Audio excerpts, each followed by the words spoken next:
Hello guys and welcome to our channel. This is Baby Rule. In today's video we are talking about the best build possible for Harbinger PvE. So I've done a build video in the first beta on Harbinger, and honestly the first beta Harbinger was probably the most exciting class or elite specialization I seen in this expansion, but it got heavily reworked. The current Harbinger is okay, it's strong, it can do most of the things that you would ever throw at it, but the first one was insane and very relaxing to play. Some people loved it like me and a lot of people hated it, but we're gonna be talking about these things in details when we get to the point of what got reworked and what it changed to the build, because this is the current build that I would go for. So without further ado, there's gonna be timestamps in the description and everything, so feel free to skip ahead or see exactly what you wanna do. Now let's start with the gear. Celestial is just too good in the game right now, and for Harbinger, when you count on boons and healing, condition damage, and even you can benefit from power, precision and everything, so Celestial is very powerful comparing to other gears. So I went with Celestial. If you can't, or if you don't have Celestial, or you can't play it right now, if you're still working on it or anything, I would go with Trailblazer, probably a mix with Dire to adjust the condition duration, not top 100 as much as possible, but try to get your Celestial armor because this one is really good for open world. Now I have full Celestial armor as you see with Tormenting Rune. And it is one of the things that got shut down, obviously, because Torment Rune was actually healing you for every time you apply Torment, even a single stack. Right now it only gives you regeneration for 3 seconds on an internal cooldown of 5 seconds when you apply Torment. But I still went with it because most of our damage come from Torment. You see, the Scepter doesn't much have it, Scepter Dagger, but once you move to the other weapon set, since I'm using Pistol, most of it is Torment, and the insane damage that we have from Shroud is mostly Torment. It's like only Torment, basically, unless you have like poison and something like that. So I'm still going with Torment Rune to get the most benefit out of this Torment, and the regeneration gonna be helping sustaining ourselves. Now for my weapons, I use Dire weapons, which is probably the only thing I changed from Celestial because I'm already topping 100 on Torment. So Dire, Scepter and Dagger, and also Dire Pistol and Focus. However, the main thing is Scepter and Pistol.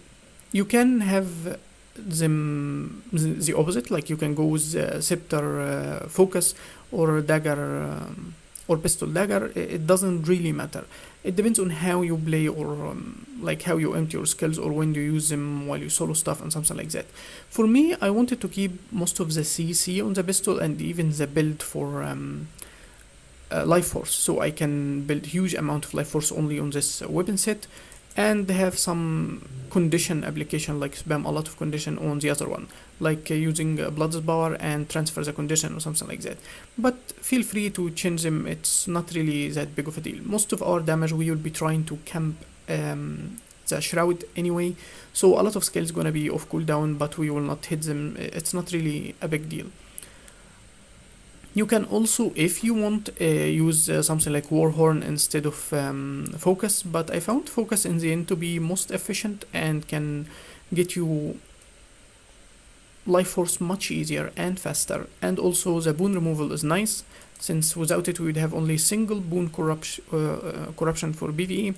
So this one is pretty good, and 7 seconds of chill is really strong for breaking Defiance Bar.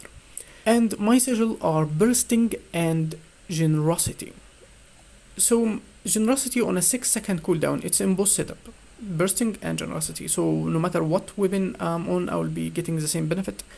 The idea is I'm putting condition on myself through Blood's Power and also Plague Land, and I want to be able to get rid of them and don't have to be on Dagger for offhand, or with them with a Spectral Walk to cleanse them without actually giving them as a part of my DPS. So it was a really good thing that it will just go away from me easily every 6 seconds immediately, and I still have Deathly Swarm and Bursting to increase our condition damage anyway. Now the rest of my gear is all Celestial, which caused me a little bit to have over the cap of Torment, like 2% or 5%, but Celestial was too beneficial to Harbinger or this build that I didn't much care about this, but you can go with the boss accessory, for example, as dire or something like that, or even grieving to focus more on damage to adjust this. But I just went with all celestial, and I found it to be a little bit comfortable through healing and everything, and even with the boon duration.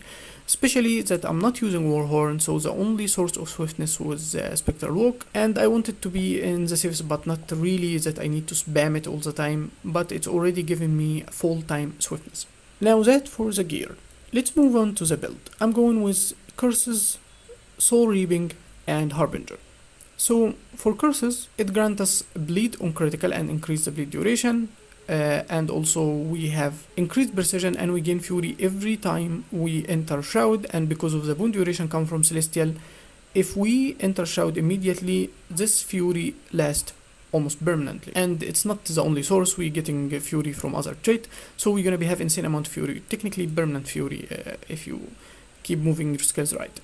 And the last one, critical chance increase per every condition on foe, so we'll be critting a lot with this build.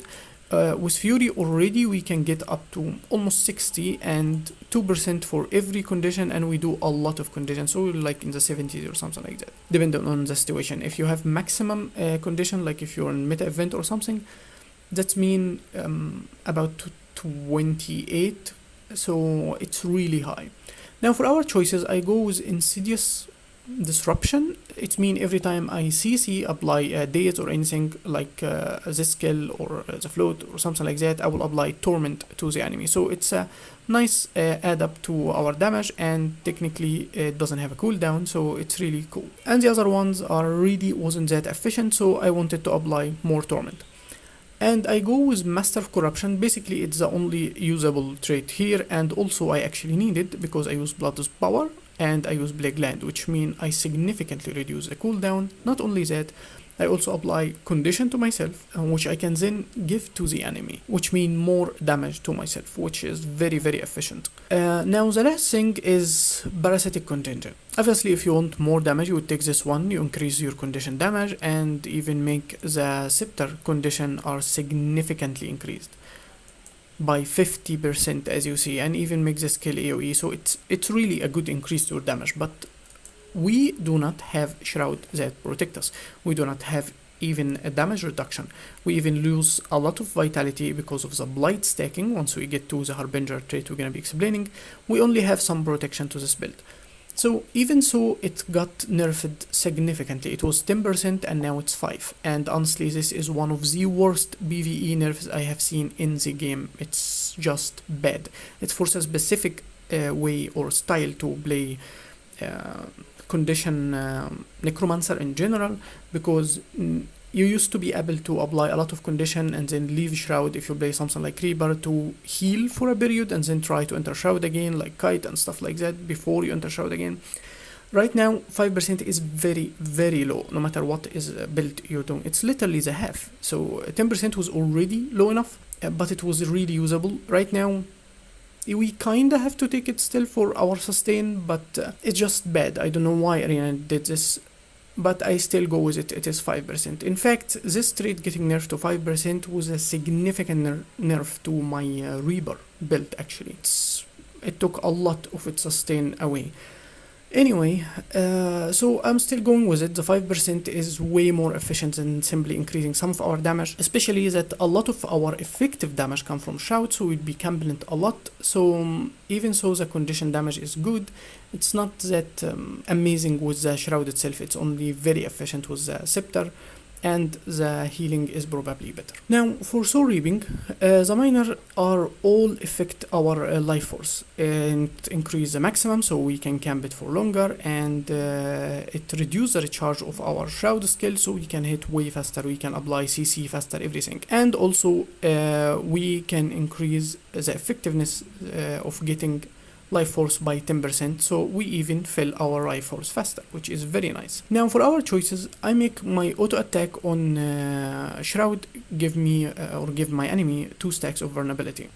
That means a single hit will already spam almost 4, so immediately, like in few seconds, I will be applying 20 stacks of vulnerability, which for our solo fighting is very, very good. It will increase our damage basically by 25%, which is perfect. The other options are about swiftness and one for the staff marks, so they weren't usable for us, but this is already really good for our damage. Now, the second trait I go with Vital Persistence. Grant me more vitality, which means even more life force, but the most efficient thing about it is incoming heal get increased by 20%. We heal from a lot of sources. We heal for generation, normal healing, Parasitic Contagion is not part of that, but we heal also because of blight. Once we get to it, we're gonna explain how it works, but basically even that heal get increased by 20%. And the other option is one about fear. We don't have any fear in this build, and one about pure damage once entering and exiting shroud, and we don't need that increased damage, we need the survivability. Remember, our shroud does not protect us, so this trait is amazing. Now the last one, we are between three options. Either make our life force simply keep regenerating by itself and we get ourselves more protection, so we always gonna have life force filling fast at the lowest, so we always been able to go inside shroud, which is tempting, but it is a reduced damage because both of the other traits are effective for our damage.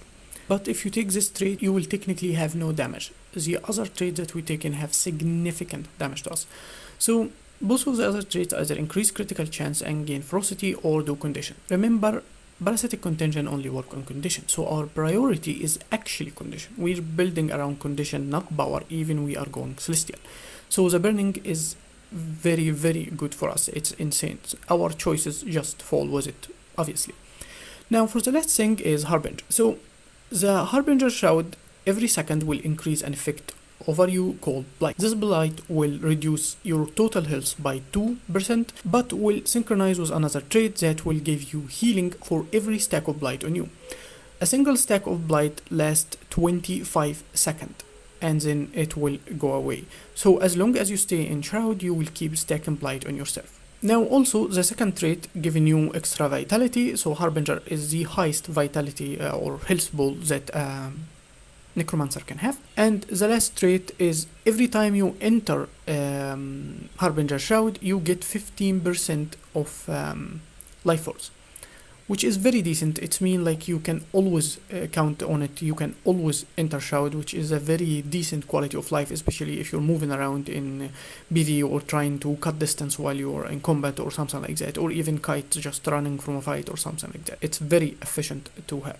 And because of it, it made Harbinger is the only Necromancer that can enter Shroud even from 0 life force, as you see, and gain 15% to do couple skills, and then it will deplete out again. Now for our choices, I go with Septic Corruption, which means every stack of blight will increase our condition damage by 0.5%, which means in total stacks we will get about 12.5% increase condition damage, which is very good. And also it grants the second skill for Shroud to do poison, not just torment. As you see here, it do 6 stacks of poison as long as 6 stacks of torment. Now the second skill we choose is Dark Gunslinger, which give us expertise by 13% of our vitality, and we increase our vitality from many sources. First, we are playing Celestial, so our vitality is very decently high, and we have this trait to give us 180, and we have this trait to give us 240.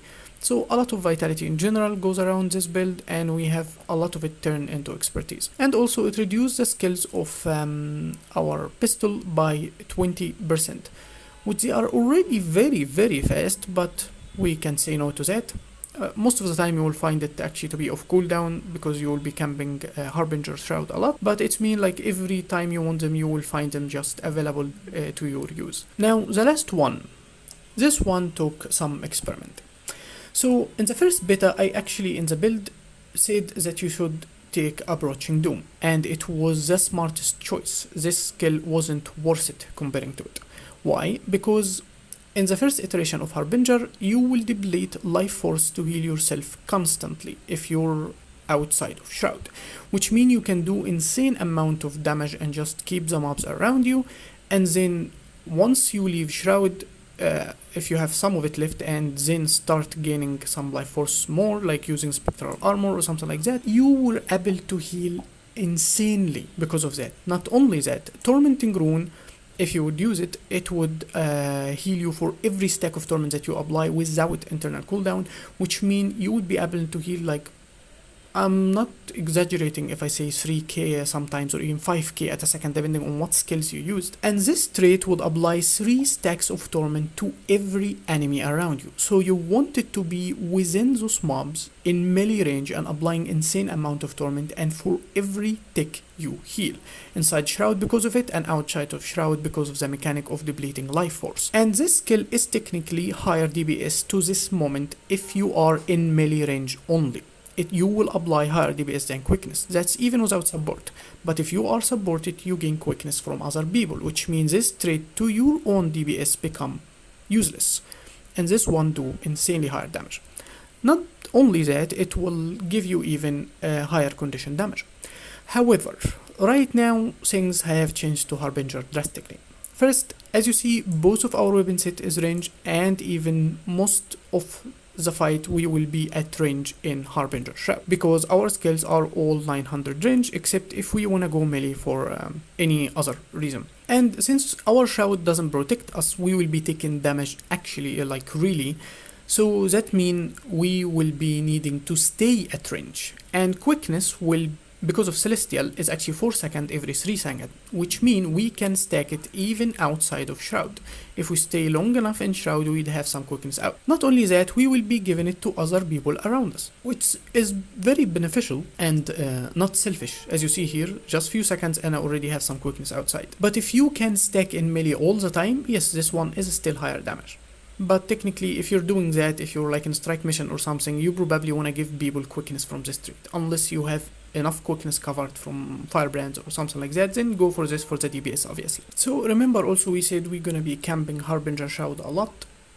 This trait also will help you just deliver those hits from far very fast because of the quickness, and will grant you permanent fury. With the help of the other traits, so your fury is gonna be insane. Uptime is really insane to the maximum. It's easily gonna build up even to 30 seconds sometime, and that will even help you do this or trigger this bleed on critical hits even more often. With the quickness, it just make it so easy to enter and exit in any fight, like simply applying this CC and then dodge out from another mob hit and then just go to do your damage again. And since you are in distance, the actually triggering quickness is very efficient, and also help you trigger your hits faster to ramp up condition even a little bit faster to gain more sustain easier to your hand from Parasitic Contagion. However, this skill is still usable, but like I said, I advise most of the time against it, at least in solo play. Like if you're fighting normal mobs and stuff like that, it can be okay.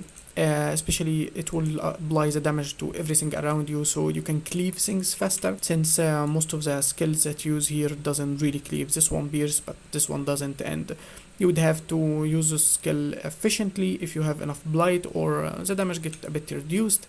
So I'm advising always go with the quickness. This one doesn't worth taking unless you're really focusing on DPS and playing with other people that grant you quickness or something like that, which is one of the things I missed about the first iteration of Harbinger. It was way different. Maybe the changes doesn't look so severe, but they are very severe on build crafting for a class like this. Now for my skill choices.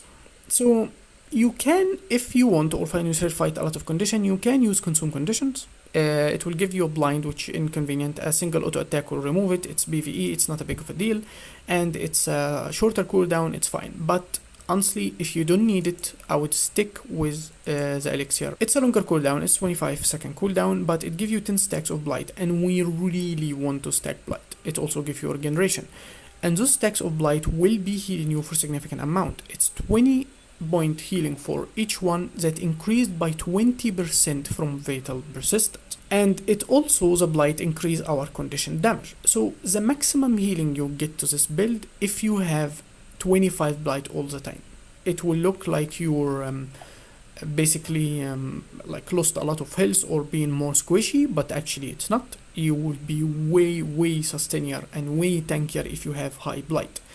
So you want to increase the blight actually to increase your survivability, and having an elixir that give you blight, that mean it's a huge amount of healing applied to your hand immediately.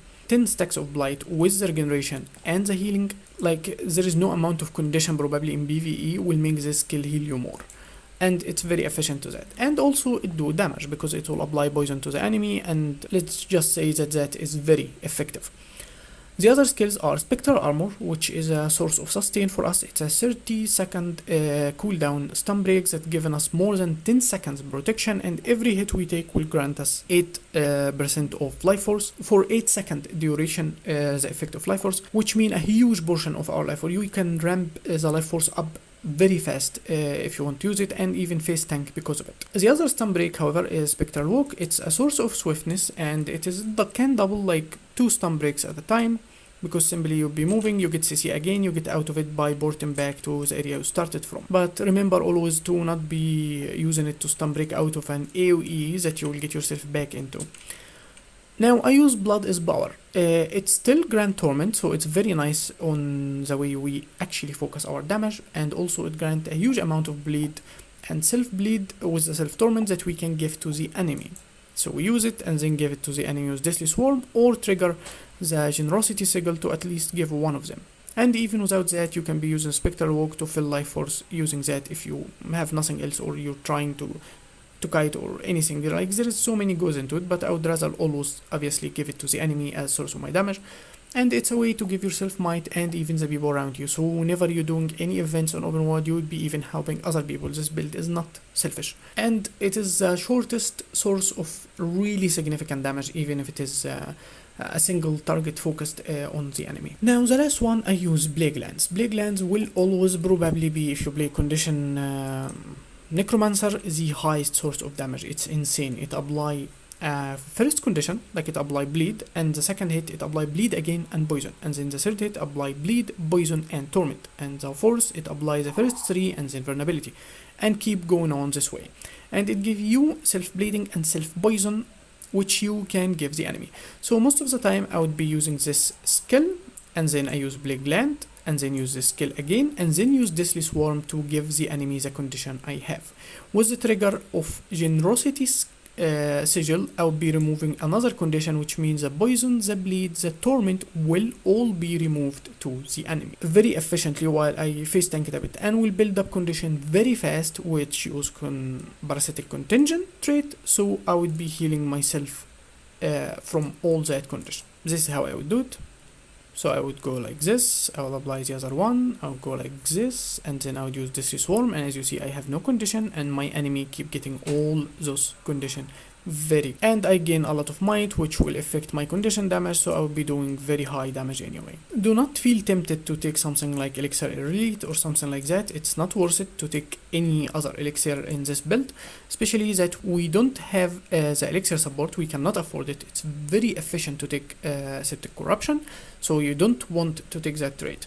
If you take the Elite potion, it's a 90-second cooldown, and its damage is very weak. It is useless basically. It doesn't have this point to it, so I would really stick to Plague Land. It's 2/3 of the same cooldown and apply insane amount of damage, and make this build really high on DPS if it's play efficiently. So we already explained our skills and how to use them, and they can do insane amount of damage, but most of the time you would, if you don't have those skills, at least those two of cooldown, you would want to be in Shroud. And we explained that we don't need other elixirs, even they are tempting because of the blight, which we're gonna explain why, but you want the survivability and condition cleanse, and you want Blood is Power. It's more efficient, so only take this one.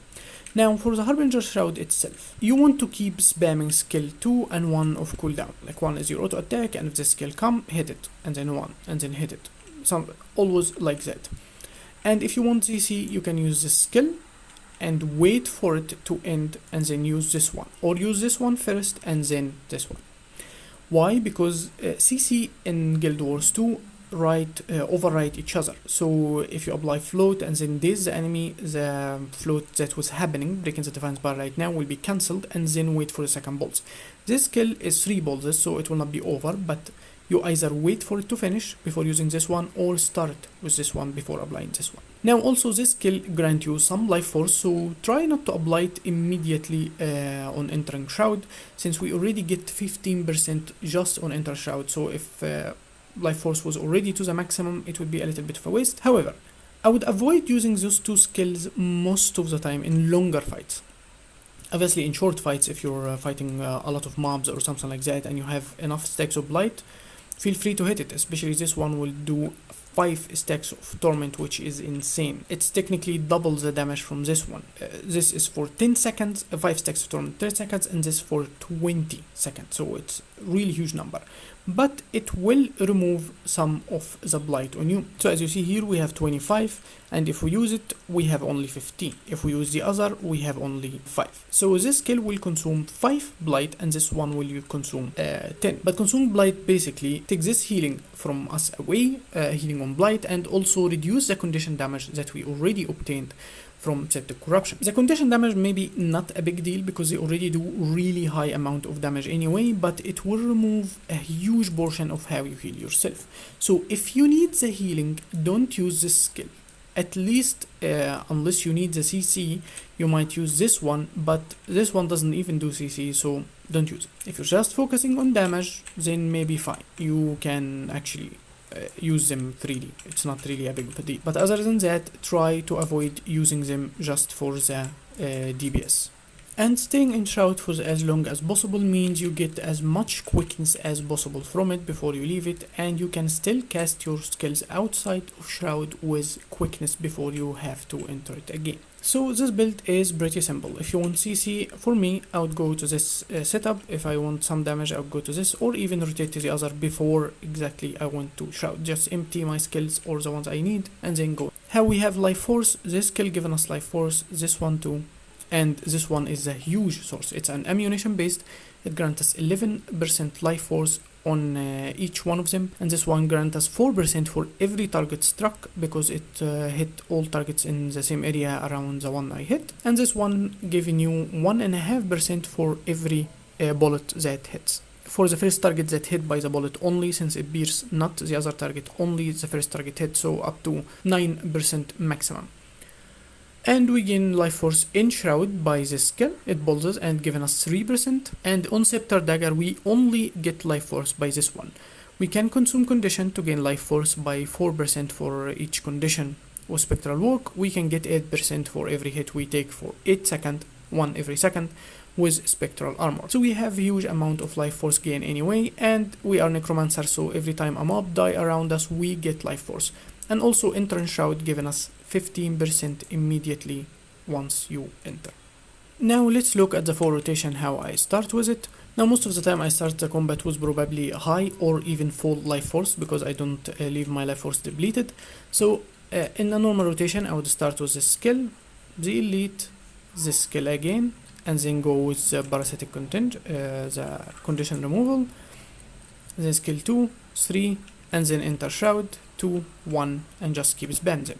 I already explained why I don't use those two skills if I'm solo or hitting a champion or legendary. I want the maximum blight stacks so I'll be able to heal myself or sustain myself in front of it. I would stay in Shroud as long as I don't need to get out. I would use those two skills if I want CC, and I spam 2 and 1 of cooldown. Once it's done, I can do this again. I apply the skill. If I need healing, I would heal. I wait for the other stack and I would do it, and then I would remove the condition. I would remove to the other weapon set so I can gain life force, and then do it again, and then use the skill one more time, and then enter Shroud and go to the same cycle. I would stay as long as possible, spamming 2 and 1 only.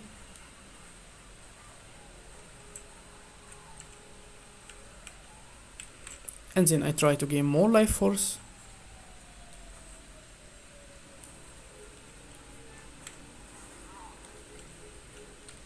And then move the condition, go skill 5, skill 2, skill 3, and then use this one again, enter Shroud. 2 stacks of bleed are not really big of a deal and not worth Spectral Walk. If I was using 2 swiftness, then it will guarantee me even more life force, and this would be fine. And this is how the fight is over. So I hope you enjoyed the video and find it useful, and tell me what you think in the comment, and I hope you give it a try. I will leave you now some fights and maybe tips, or if I needed to explain anything I would write it on the video, and I will be seeing you next time. Peace.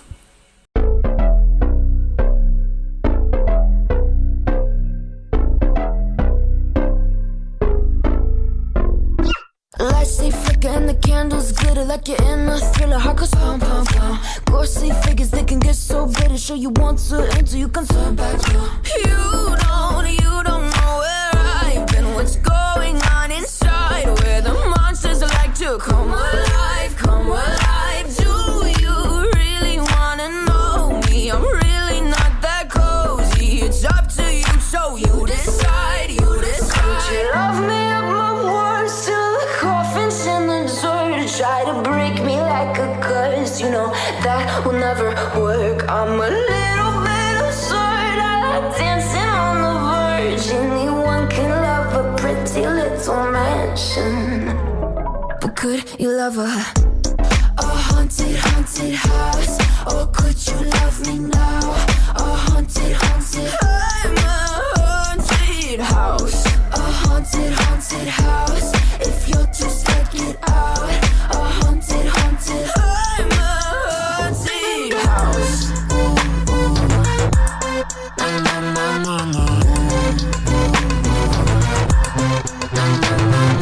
Broken windows and a warning scribbled on my wall saying that you better turn around. Wouldn't be the first to try to burn me down. Your move, you choose. Would you love me at my worst till the coffin's in the dirt? Try to break me like a curse, you know that will never work. I'm a little bit absurd. I like dancing on the verge. Anyone can love a pretty little mansion, but could you love a haunted, haunted house?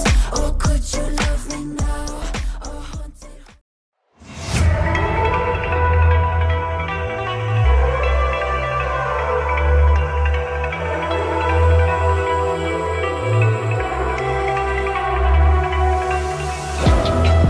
It's the calm before the storm. Things aren't as they were before. You best start rising. Did you think you could keep us out? Shut the gates, forget us now. Tides are changing.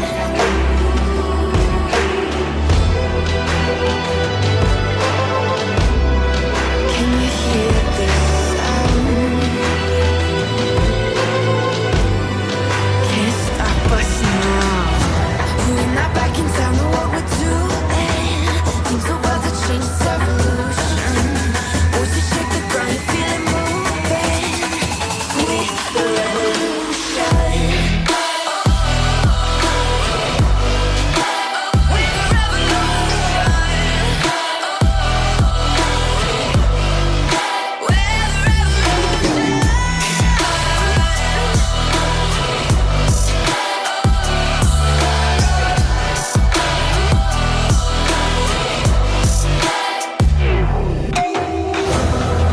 With the ground beneath your feet, with a whisper in the tree.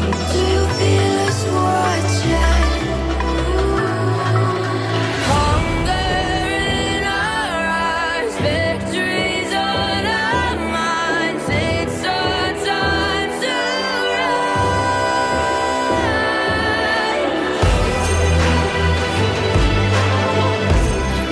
Can you hear the sound? Can't stop us now. We're not back in town, know what we're doing. Things are about to change, it's evolution. Voices shake the ground, you feel it moving. We're the revolution.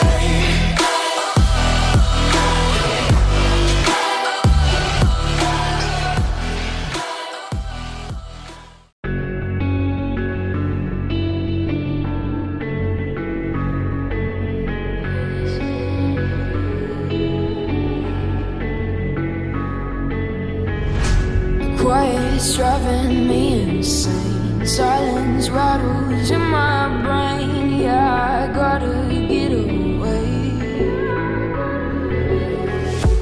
Always waiting for the phone, so I built my towers tall, wandering through these empty halls. Break the cycle now. Walls are coming down. I gotta make it out. Yeah, yeah, yeah.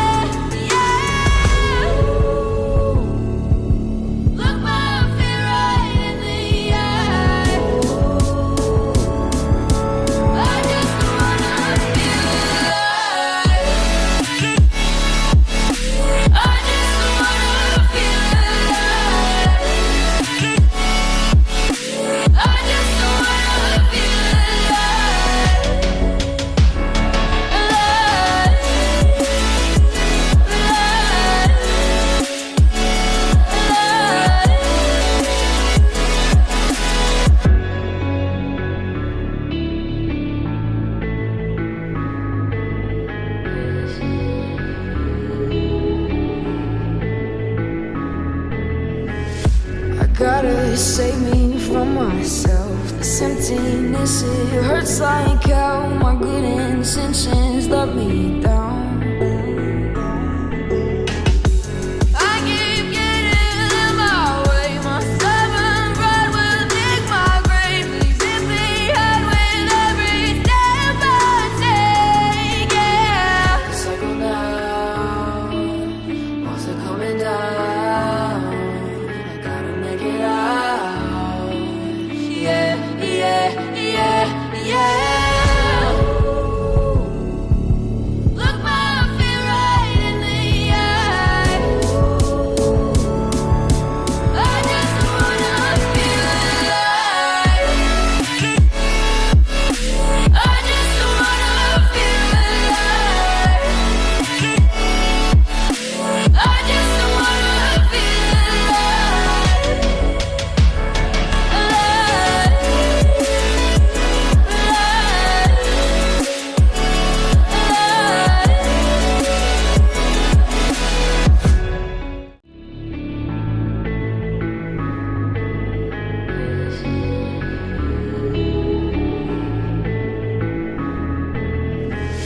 I gotta save me from myself. This emptiness, it hurts like hell. My good intentions let me down. I keep getting in my way. My stubborn pride will dig my grave. Leaving behind with every step I take. Yeah, cycle down, walls are coming down. I gotta make it out. Yeah, yeah, yeah, yeah. Look my fear right in the eye. I just wanna feel alive.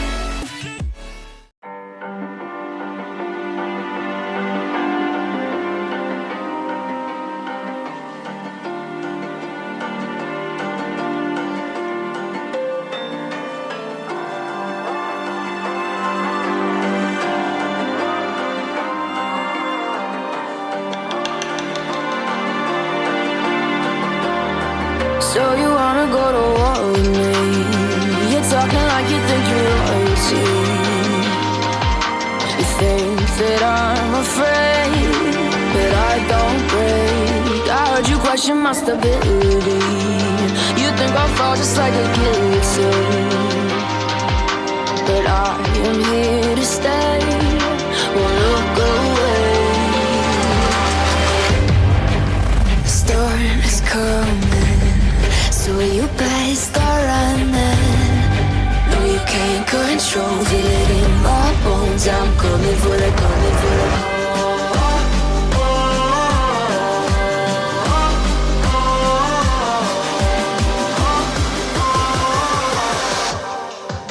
I'm coming for the throne.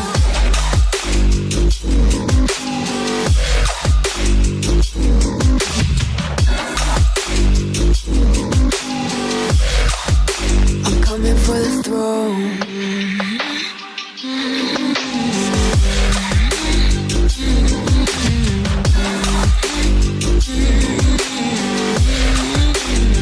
So you wanna be my enemy?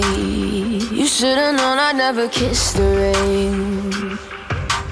Ice runs in my veins, won't play it safe. I don't belong with your nobility. Who died and made you king of anything?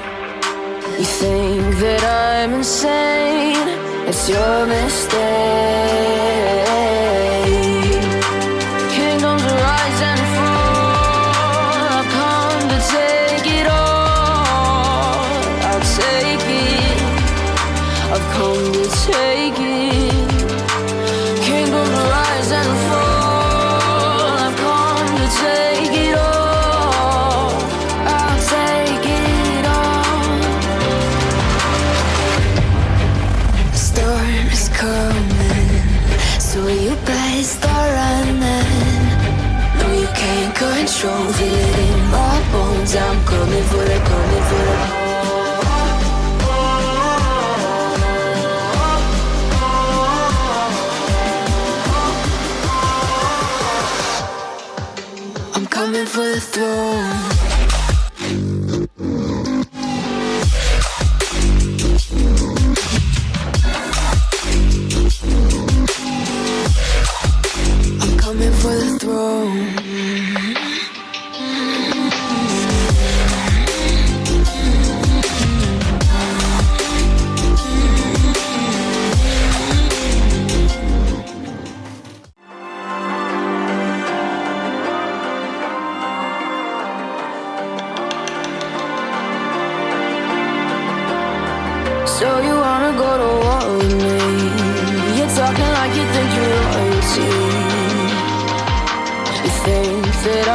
afraid, but I don't break. I heard you question my stability.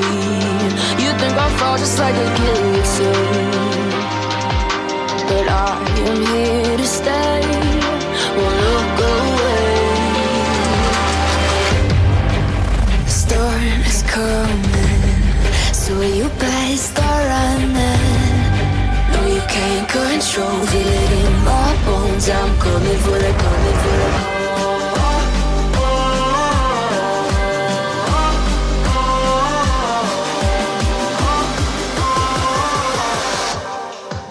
I'm coming for the throne.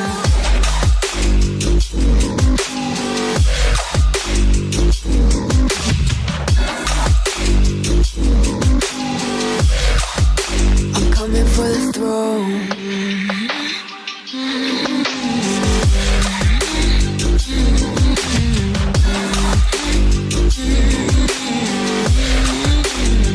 So you wanna be my enemy?